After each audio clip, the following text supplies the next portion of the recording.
नमस्कार। आज फिर उपस्थित हुआ हूं आप सभी के समक्ष साप्ताहिक राशिफल लेके दिनांक 3 फरवरी 2025 से 9 फरवरी 2025 तक। मतलब ये आने वाला हफ्ता किन चीज़ों में लाभ, किन चीज़ों में नुकसान, कहाँ सावधानी रखनी है, कहाँ आपका नुकसान हो सकता है, किन चीज़ों से फ़ायदा मिलना है, चाहे वो परिवार हो, चाहे स्वास्थ्य हो, चाहे शरीर हो, चाहे संतान हो, सभी चीज़ों के बारे में मेष से लेकर मीन तक सभी राशियों के बारे में चर्चा करने के लिए उपस्थित हुआ हूँ। मेरा राशिफल आपकी चंद्र राशि पर आधारित है। चंद्रमा जहाँ पर भी जन्म कुंडली में बैठा है वो आपकी चंद्र राशि हुई। अगर आपको अपनी राशि का नहीं पता तो नाम राशि के आधार पर भी इस कार्यक्रम को देख सकते हैं। चलिए कार्यक्रम को शुरू करते हैं। सबसे पहले इस हफ्ते में पड़ने वाले 30 त्योहारों की अगर मैं बात करूँ, 8 तारीख को एकादशी है, जया एकादशी कहा जाता है। 9 तारीख को अगर कहा जाए प्रदोष व्रत है। जो लोग रखते हैं उनके लिए मैं बता दूं। चलिए कार्यक्रम को शुरू करते हैं। सबसे पहले बात करते हैं मेष राशि वालों के लिए क्या स्थितियां रहेंगी। देखिए मेष राशि वालों के लिए अगर कहा जाए, आपकी राशि से द्वादश में चंद्रमा जो है रहेंगे। ऐसे में कहा जाएगा चंद्रमा का द्वादश में जाना हफ्ते की शुरुआत में ये मानसिक रूप से तनाव देगा। वहीं जैसे जैसे हफ्ता बढ़ेगा वैसे वैसे चीज़ बढ़ेंगी। कोई भी महत्वपूर्ण कार्य करना है तो 10 बार देख लीजिए, उसके बाद आगे बढ़िए। घर परिवार का सहयोग साथ मिलेगा, लेकिन आपके कारण, आपकी गलतियों के कारण या आपके क्रोध या आपकी जल्दबाजियों के कारण अगर कहा जाए तो घर परिवार में कलेश हो सकता है। राजनीति से जुड़े लोगों के लिए ये हफ्ता अगर कहा जाए अच्छा है। जो लोग सरकारी तंत्र, सरकारी नौकरी या सरकारी लाभ से जुड़े हैं उनके लिए भी ये कहा जाएगा ये हफ्ता अच्छा है। वहीं व्यवसाय इत्यादि चीज़ों के लिए व्यवस्थाएं आपकी चलती रहेंगी, कहीं कोई दिक्कत नहीं है। धन उधार लेन देन इत्यादि चीज़ों में हफ्ते के 2 से 3 दिन जो है थोड़ा सा सावधान रहिए। विद्यार्थियों के लिए समय सामान्य है। नौकरी पेशा लोगों की मैंने बात की, उनके लिए भी अगर कहा जाए समय सामान्य है, व्यवस्थाएं चलती रहेंगी। बहुत ज़्यादा कोशिश ये करिए कि बहुत ज़्यादा जो है एग्रेसिव नेचर अपने जहाँ पर भी काम करते हैं वहाँ पर ना रखें, आपके लिए नुकसानदायक है।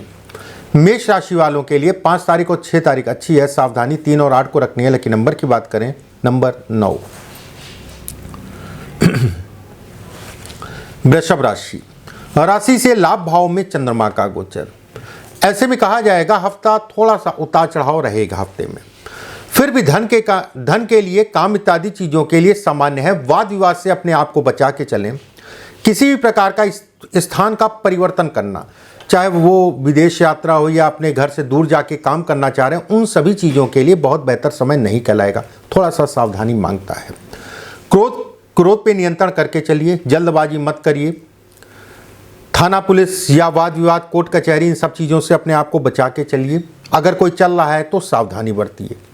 वहीं धन की आवक अगर कहा जाए सामान्य है। व्यवसायियों के लिए व्यवस्थाएं उनकी चलती रहेंगी। घर परिवार का माहौल अगर कहा जाए तो उतार चढ़ाव रहेगा। वहीं विद्यार्थियों के लिए समय अनुकूल है शिक्षा से संबंधित चीज़ों के लिए। प्रेमी जुगलों की बात करें, थोड़ा सा अपने मन को देख के चलिएगा। भ्रमित या आपस में कंफ्यूजन को ये समय दिखाता है। वृषभ राशि वालों के लिए 3 तारीख और 8 तारीख अच्छी है। सावधानी विशेषकर 5 और 6 को रखनी है। लेकिन नंबर की बात करें, नंबर 1। मिथुन राशि, राशि से कर्म भाव में चंद्रमा का गोचर। वहीं आपकी राशि से अगर कहा जाए भाग्य में शनि का गोचर मौजूदा समय पर। ऐसे में कहा जाएगा धन की आवक अच्छी मात्रा में दिख रही है। रुके हुए काम, फंसे हुए काम प्रयास करिए, इस हफ्ते में आपके बन जाएंगे। निवेश, नया काम शुरू करना चाहते हैं उसके लिए समय सामान्य है। जो लोग विदेश में या घर से दूर जाके काम कर रहे हैं, अपने जिले या अपने जिले के आसपास या अपने देश में आना चाहते हैं, उनके लिए ये समय बेहद अच्छा है। कोशिश करिए। नौकरी के लिए अगर प्रयास करते हैं या व्यवसाय के लिए प्रयास करते हैं, आप देखिए ये तो आपको ही देखना है। अगर आप प्रयास कर रहे हैं या प्रयास करना चाहते हैं तो उसके लिए समय अनुकूल है। विद्यार्थियों के लिए भाग्यपूर्ण रूप से साथ देगा। वहीं प्रेमी जुगलों की अगर बात करें तो प्रेम में करीबियां इस समय पे आएंगी। यात्राओं से संबंधित चीज़ों में लाभ को ये हफ्ता दिखाता है। वाहन गाड़ी थोड़ा सा देख दाख के चलाइएगा, ये ज़रूर मैं कहूँगा। विवाह या वैवाहिक जीवन से संबंधित चीज़ों में उतार चढ़ाव, जीवन साथी के शरीर स्वास्थ्य पर भी असर पड़ सकता है। मिथुन राशि वालों के लिए 3 तारीख और 5 तारीख अच्छी है। सावधानी 8 और 9 तारीख को रखनी है। लकी नंबर की बात करें नंबर 5। कर्क राशि, राशि से भाग्य भाव में चंद्रमा का गोचर। ऐसे में कहा जाएगा भाग्यस्थ चंद्रमा, उसमें कहीं कोई दो राय नहीं है। यह हफ्ता बेहद अच्छा होने जा रहा है। भाग्य आपका पूर्ण रूप से साथ देगा। कर्म क्षेत्र में काम धाम से संबंधित चीजों के लिए हफ्ता अच्छा है। जमीन प्रॉपर्टी या स्थानांतरण या स्थान का परिवर्तन या कोई खरीद फरोख्त करनी है, बेचना या खरीदना, उन सभी चीजों के लिए बेहतर समय कहलाएगा। लोगों का साथ सहयोग मिलेगा। कुछ कंफ्यूजन रहेगी लेकिन चीजें बेहतर हैं। कंफ्यूज बहुत ज्यादा मत होइएगा। कहीं कंफ्यूज होते हैं तो लोगों से राय ले लीजिएगा। विद्यार्थियों के लिए विकल्प बढ़ेंगे। उच्च शिक्षा से संबंधित चीजों के लिए समय अनुकूल। नौकरी पेशा लोगों की अगर मैं बात करूं तो पदोन्नति को दिखाता है या फिर कोई ऐसी बात चल रही है या चलाना चाहते हैं, उसके लिए समय अनुकूल। जो लोग एनजीओ या सरकारी तंत्र से कोई लाभ लेना चाहते हैं उनके लिए समय अनुकूल है। कर्क राशि वालों के लिए 5 तारीख और 8 तारीख वैसे तो पूरा हफ्ता ही अच्छा है। 5 तारीख और 8 तारीख बेहद अच्छी है। सावधानी केवल एक दिन 3 तारीख को। लकी नंबर की बात करें नंबर 6। सिंह राशि, शारीरिक ऊर्जा कम रहेगी। निवेश इत्यादि चीजों में सावधानी रखें। नए काम शुरू करना चाहते हैं तो परहेज करें। पार्टनरशिप से संबंधित चीजों में तनाव को दिखाता है। विवाह या वैवाहिक जीवन से संबंधित चीजों में मानसिक रूप से कहीं ना कहीं तनाव। जिन लोगों का डिवोर्स या कोर्ट केस चल रहा है उनको विशेष सावधानी रखनी है। लोगों का साथ सहयोग कम मिलेगा। अपने काम पे फोकस करिएगा। व्यर्थ के कामों में अपना समय मत बर्बाद करिएगा। मैं सिंह राशि सभी से कहूँगा, चाहे वो स्टूडेंट हो, चाहे नौकरी हो, चाहे व्यवसाय हो, चाहे कुछ नहीं कर रहा है, मैं सभी से कहना चाहूँगा ये चीज़ थोड़ा सा ध्यान रखिए। पिता, बुजुर्ग या गुरु के कारण आपकी चीज़ें बन सकती हैं, इस चीज़ का ध्यान रखिए। कहीं फंसते हैं, कहीं अटकते हैं तो राय ज़रूर ले लीजिएगा। सिंह राशि वालों के लिए 8 तारीख और 9 तारीख अच्छी है। सावधानी 3 और 4 को रखनी है। लकी नंबर की बात करें नंबर 3। कन्या राशि, राशि से 7वें भाव में चंद्रमा का गोचर इस हफ्ते की शुरुआत में रहेगा। रोगों को बढ़ावा, रोग, बीमारियां, आंतरिक ऊर्जा में कमी, सोचने समझने की क्षमता कम, मन कहीं ना कहीं उदास रहेगा, उसमें कहीं कोई दो राय नहीं है। थोड़ा सा सावधानी बरतें। अपनी खान पान, अपनी दिनचर्या, सुबह के समय योगा करना अति आवश्यक है।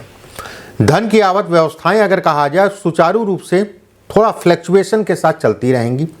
नए कार्यों की शुरुआत करना या धोखे के योग बनाता है। पार्टनरशिप से संबंधित चीज़ों में अगर पीछे से कोई तनाव है तो बैठ के बातचीत कर लीजिएगा। मौजूदा समय पे अगर कोई नई पार्टनरशिप करना चाह रहे हैं तो उसके लिए समय अनुकूल नहीं है।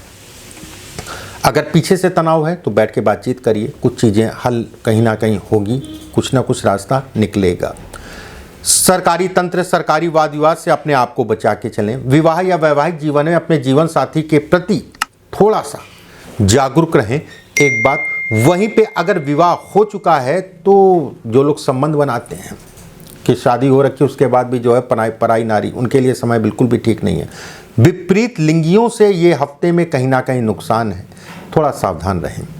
कन्या राशि वालों के लिए अगर कहा जाए 3 तारीख और 9 तारीख कुछ ठीक है। वैसे तो पूरा हफ्ता ही उतार चढ़ाव का है। 5 तारीख और 6 तारीख अगर कहा जाए विशेष सावधानी। लकी नंबर की बात करें नंबर 7। तुला राशि, राशि से 6ठे भाव में चंद्रमा का गोचर। ऐसे में कहा जाएगा कि शत्रुओं को दिखाता है।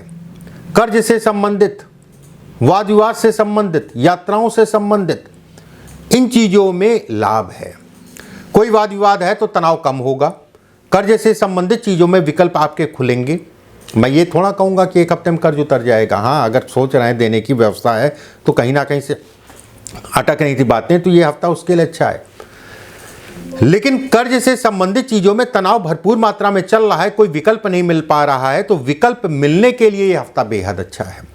व्यवसाय या कार्यक्षेत्र के लिए सामान्य है। कुछ कार्यों का बोझ रहेगा, कार्यक्षेत्र में सिरदर्दी रहेगी। संतान से संबंधित चीजों के लिए सामान्य। विवाह या वैवाहिक जीवन से संबंधित चीजों में मानसिक रूप से कुछ उलझने होंगी। लेकिन यहाँ पर यह भी कहा जाएगा कहीं फंसते हैं, कहीं रुकते हैं तो जीवन साथी से राय जरूर ले लीजिएगा, आपको रास्ता बेहतर मिलेगा। लोगों का साथ सहयोग कम मिलेगा, अपेक्षाएं कम ही रखिएगा। नए कार्यों की शुरुआत कर सकते हैं लेकिन कोई भी जल्दबाजी मत करें। तुला राशि वालों के लिए अगर कहा जाए 3 तारीख और 5 तारीख अच्छी है। सावधानी 8 और 9 को रखनी है। लकी नंबर की बात करें नंबर 2। वृश्चिक राशि, देखिए वृश्चिक राशि वालों के लिए अगर कहा जाए आपकी राशि से पंचम भाव में चंद्रमा का गोचर। अब यहां पर फायदे क्या हैं? कार्य क्षेत्र में बढ़ोतरी, आकस्मिक धन लाभ, रुका हुआ धन, फंसा हुआ धन प्रयास करेंगे तो आपको मिल जाएगा, या फिर हो सकता है स्वतः ही मिल जाए, लेकिन प्रयास कर लीजिएगा। किसी प्रकार का कोई आवेदन किया है या कोई आपको चयनित करना चाह रहा है कोई अवार्ड के लिए, या फिर आपका नाम इस समय पे आ सकता है, अगर कोई ऐसा प्रोसेस चल रहा है तो। यात्राएं, विदेश यात्रा या घर से दूर जाके काम करने के लिए अच्छा है। वाद विवाद, मुकदमेबाजी या पैतृक संपत्ति से संबंधित कोई वाद विवाद हो उसके लिए भी समय अच्छा कहलाएगा। वहीं विवाह या वैवाहिक जीवन की शुरुआत करने के लिए भी समय अच्छा है। संतान को लेकर चिंताएं कम होंगी। संतान के सुखों में बढ़ोतरी को यह हफ्ता दिखाता है। व्यवसाय में कहीं कोई दिक्कत नहीं है, आप नए कामों की शुरुआत कर सकते हैं। जो काम कर रहे हैं उस पर सफलता, और किसी से कोई लाभ लेना चाहते हैं उसमें कहीं ना कहीं लाभ को भी इंगित करता है। वृश्चिक राशि वालों के लिए अगर कहा जाए 5 तारीख और 8 तारीख अच्छी है। सावधानी 3 तारीख को रख, वैसे पूरा हफ्ता ही अच्छा है, 3 तारीख को थोड़ा सावधानी रख लीजिएगा। लकी नंबर की बात करें नंबर 1। धनु राशि, राशि से चतुर्थ भाव में चंद्रमा का गोचर। ऐसे में कहा जाएगा कि स्थान से संबंधित, घर परिवार को लेकर तनाव, जमीन जायदाद या प्रॉपर्टी से संबंधित चीजों में हफ्ते की शुरुआत अगर कहा जाए तो तनावपूर्ण। जैसे जैसे हफ्ता बढ़ेगा वैसे वैसे चीज बढ़ेंगी। धन की आवक अगर कहा जाए सामान्य है। व्यवस्थाएं आपकी चलती रहेंगी। व्यवसाय इत्यादि चीजों में भी बढ़ोतरी को दिखाता है। नौकरी नहीं है, नौकरी का प्रयास करें तो मिल जाएगी, प्रयास करिए। यात्राओं से संबंधित चीजों में लाभ। संतान पक्ष से उम्मीदें इस समय पे पूरी होंगी, किसी प्रकार की उम्मीद। और जिन लोगों को संतान नहीं है, संतान का विचार कर रहे हैं या संतान नहीं हो पा रही है, डॉक्टरी कराना चाहते हैं, उन सभी चीजों के लिए यह हफ्ता अच्छा है। धनु राशि वालों के लिए अगर मैं कहूं तो 8 तारीख और 9 तारीख बेहद अच्छी है। सावधानी 3 और 4 को रखनी है। लकी नंबर की बात करें नंबर 7। मकर राशि, राशि से तृतीय भाव में चंद्रमा का गोचर। ऐसे में मन थोड़ा उखड़ा रहेगा। कुछ पुरानी यादें या कुछ पुराने लोग याद आएंगे। तनाव मानसिक रूप से होगा। यात्राओं से संबंधित चीजों में सावधानी। वाहन गाड़ी आराम से चलाएं, चोट चपेट के योग बनते हैं। वहीं ये भी कहा जाएगा कोई भी कार्य अगर करना चाह रहे हैं, कोई नया काम या कार्य क्षेत्र में कर रहे हैं, उन सभी चीजों में सावधानी। उतार चढ़ाव को ये हफ्ता दिखाता है। नौकरी में किसी प्रकार का बदलाव करना इस समय पर उचित नहीं है। विद्यार्थियों के लिए समय सामान्य है। प्रेमी जुगलों की अगर मैं बात करूं तो मानसिक रूप से तनाव इस हफ्ते में रहेगा। मकर राशि वालों के लिए अगर मैं कहूं तो हफ्ता पूरा ही सावधानी पूर्वक निकालना है। 3 तारीख और 8 तारीख विशेष सावधानी। 3 तारीख और 8 तारीख को अगर कहा जाए कुछ ठीक है। 5 तारीख और 6 तारीख को विशेष सावधानी। लकी नंबर की बात करें नंबर 9। कुंभ राशि, धन का व्यय ज्यादा होगा, खर्चे ज्यादा होंगे। शनि आपकी राशि के ऊपर हैं। चंद्रमा अगर कहा जाए धन के भाव से शुरुआत करेंगे इस हफ्ते में। ऐसे में कहा जाएगा बेवजह के खर्चों से अपने आप को बचा के चलिए। किसी भी प्रकार का निवेश इत्यादि चीजें देख दाख के करिए। भाई बहनों को लेके मानसिक रूप से तनाव हो सकता है। पिता के स्वास्थ्य में उतार चढ़ाव को भी यह हफ्ता दिखाता है। व्यवसाय से संबंधित चीजों में सामान्य है। व्यवसाय आपकी चलती रहेंगी, उसमें कहीं कोई दो राय नहीं है। जीवन साथी या कोर्ट कचहरी या वाद विवाद अगर चल रहा है तो इस समय पे बढ़ोतरी होगी। सरकारी तंत्र, सरकारी नुकसान, सरकारी वाद विवाद से अपने आप को बचा के चलें। कुंभ राशि, 3 तारीख और 5 तारीख ठीक है। 8 तारीख और 9 तारीख विशेष सावधानी। लकी नंबर की बात करें नंबर 5। मीन राशि, आपकी राशि के ऊपर ही चंद्रमा का गोचर। ऐसे में कहा जाएगा कि राहु चंद्रमा और हफ्ते की शुरुआत, चंद्रमा लगन में रहेगा, जाहिर सी बात हफ्ते की शुरुआत में, उसके बाद मूव करेगा। ऐसे में मन में डर और वहम, कहते नहीं कि ये चीजें मेरे अंदर बढ़ रही हैं, कहीं ना कहीं किसी व्यक्ति से या किसी बात को लेके जो है वहम और डर बढ़ेगा। धन की आवक अगर कहा जाए सामान्य है। टीचिंग से संबंधित या धार्मिक कामों से संबंधित या जमीन जायदाद से संबंधित चीजों के लिए समय अनुकूल है। धन की आवक अगर कहा जाए सामान्य है। व्यवस्थाएं आपकी चलती रहेंगी। जमीन प्रॉपर्टी से संबंधित कोई निर्णय लेना उसके लिए भी समय समान। धन का व्यय ज्यादा होगा, दिशा सही होगी। ससुराल से मतभेद है तो इस समय पे मतभेद कम होगा कुछ तनाव के साथ में। विद्यार्थियों के लिए समय सामान्य है। सरकारी नौकरी, प्राइवेट नौकरी, नौकरी पेशा लोगों के लिए भी मैं कहूँगा कि सामान्य है। बस थोड़े से षड्यंत्र आपका पीछा नहीं छोड़ेंगे। या कोई कहते नहीं कि ऑफिस में जो है बताओ उसने शिकायत कर दी, बताओ वो पिंच कर रहा है, ये स्थितियाँ ऑफिस में बन सकती हैं, इस चीज़ का ध्यान रखिए। मीन राशि वालों के लिए 8 तारीख और 9 तारीख अच्छी है, सावधानी 5 और 6 को रखनी है। लकी नंबर की बात करें नंबर 3। इस तरीके से मेष से लेकर मीन तक सभी राशियों के बारे में मैंने बताया। अगले हफ्ते फिर आप सभी से मुलाकात होगी। परमात्मा आप सभी को स्वस्थ रखे, सुरक्षित रखे। अभी के लिए बस इतना ही। नमस्कार।